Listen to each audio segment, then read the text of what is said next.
মানুষের হাত থেকে বাঁচতে পারল না সে। ঘরে এসে নিয়েছিল আশ্রয়, কিন্তু শেষ রক্ষা হয়নি। চিতাকে উত্ত্যক্ত করায় 9 জন গুরুতর জখম হয়েছেন। 2 ব্যক্তির হাত সম্পূর্ণ নষ্ট হয়ে গেছে।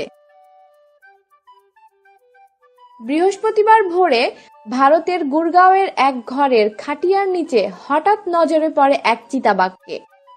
আতঙ্কিত মানুষের চিৎকারে চিতাটি এক ঘর থেকে অন্য ঘরে ছুটতে থাকে।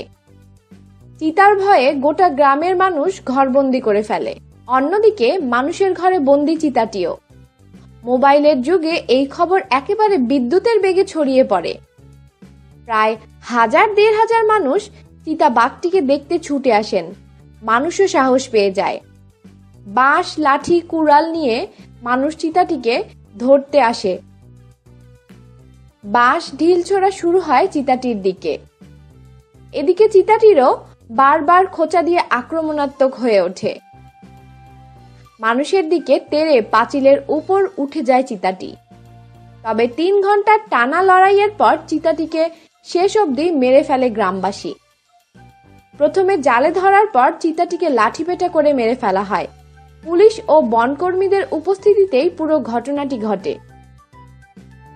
তবে পুলিশ ও বনকর্মীরা এত পরে ঘটনাস্থলে আসেন যে পুরো ঘটনায় নিয়ন্ত্রণের বাইরে চলে যায়। 9 জন গ্রামবাসী গুরুতর জখম হয়েছে। 2 ব্যক্তির হাত সম্পূর্ণ নষ্ট হয়ে গিয়েছে। আমাদের সাথেই থাকুন আর সাবস্ক্রাইব করুন।